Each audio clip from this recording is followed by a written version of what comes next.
When I think back of the events of the past year, I go back to the moment that we learned that COVID-19 was here in our communities and that we needed to respond. It's a strange world we're living in. The space between us, paper thin. Nothing's quite what it seems. What we learned was that essential workers still need to go out and provide basic services. And we learned that schools may be closing and that if you weren't an essential worker, you may not have had the means to provide for your family. So it was a very scary time. Now that we're not talking, I know you better. When we get out of this, I want to hold you closer. When we recover, will we remember each other? But during that time, local government still needed to provide its basic needs and basic services. And so local leaders needed to step up and find a pathway forward without a lot of certainty about what the future looks like. I think about the Southern California region. We're already a region with tremendous opportunity, but also great need. We were in the midst of a housing crisis, a regional housing needs assessment, Connect SoCal plans, setting our goals and vision for the next 25 years. And that work couldn't stop. So this regional council of local leaders from 6 counties continued to work through the challenges to make sure that we're setting the stage for a Southern California that's inclusive and strong. When we get out of this, I want to hold you close. When we recover, will we remember each other? Ordinarily, our year is busy at SCAG because we have a lot of things that we get involved with as a regional MPO. But to have the combination of 2 primary assignments that SCAG has, one that's done every 4 years and one that's done every 8 years, to have those 2 come together in 1 year obviously was a lot of work to get done. Where we've had the most significant impact is not what we were able to do, but how we were able to do it. We had every excuse in the world to not meet our deadline on Connect SoCal, or not adopt the methodology on RENA, or to not address the economic recovery. But we did it all, and we did it all in a fashion that built real consensus across the region and helped place our region on stronger, more firm footing for the future. A lot of decisions have been made in the last year and a half that have been very difficult, that have required a lot of regional thinking as opposed to parochial thinking. And I think that's where you have to celebrate our regional leaders, our board members that have come from these various cities and counties, able to come together and actually fight for what is in the best interest of the region. This last year was a little harder for SCAG than other years because we had to work on the RTP SCS, or Connect SoCal, as well as the Regional Housing Needs Assessment.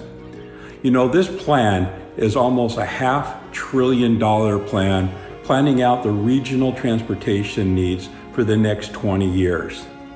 This is really important that we do advanced planning so that local entities, such as my city of Ontario and the county of San Bernardino, can aim all of its projects to what would be beneficial for the entire region.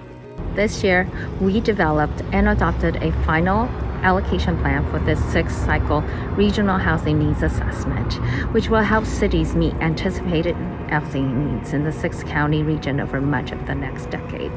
In the process, we gathered input from throughout the region, examined a variety of methodology options, and in the end challenged ourselves to come up with a formula that addresses our housing needs in an effective and equitable manner.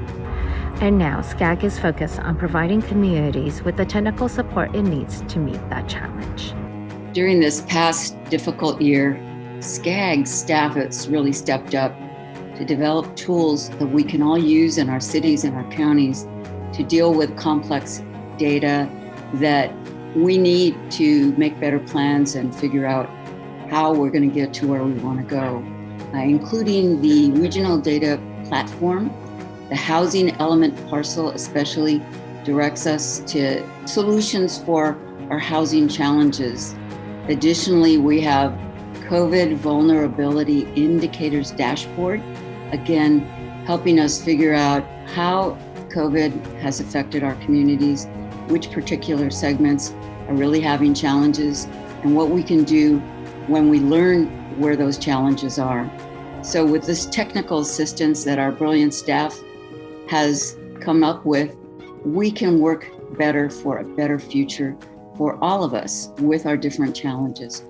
Last July, SCAG declared racism as a public health crisis and, in the months since, has led region-wide discussions on ways to eliminate barriers that reduce opportunity for millions of Southern Californians.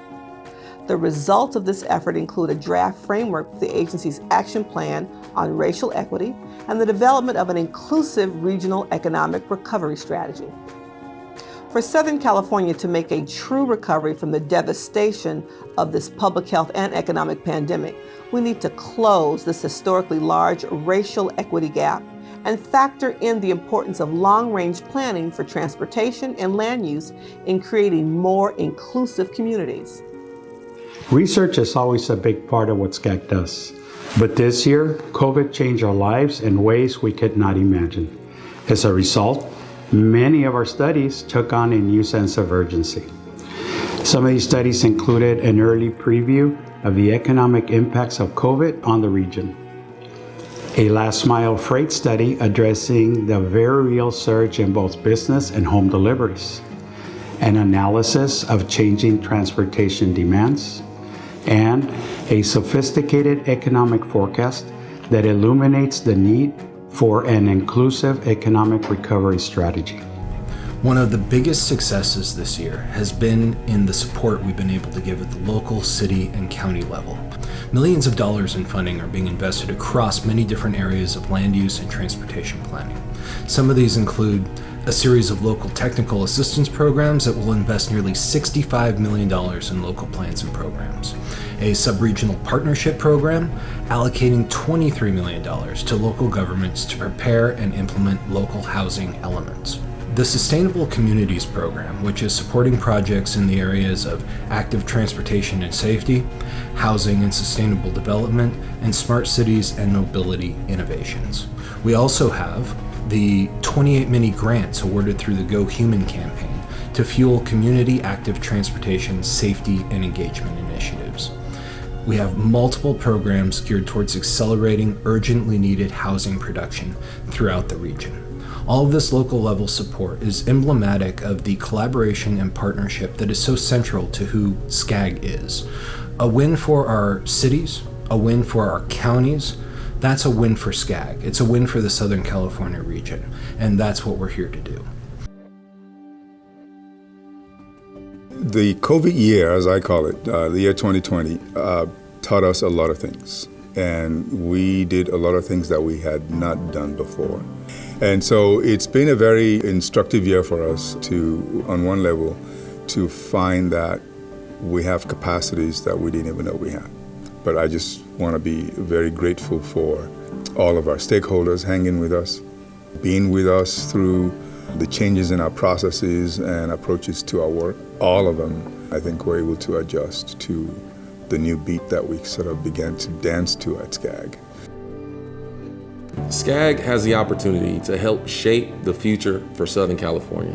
And the future's uncertain. When I think about the future, I think about my daughters, my 6-year-old and my 3-year-old, and the future that they will have growing up here in Southern California. I want them to have clean air to breathe. I want them to have clean water to drink.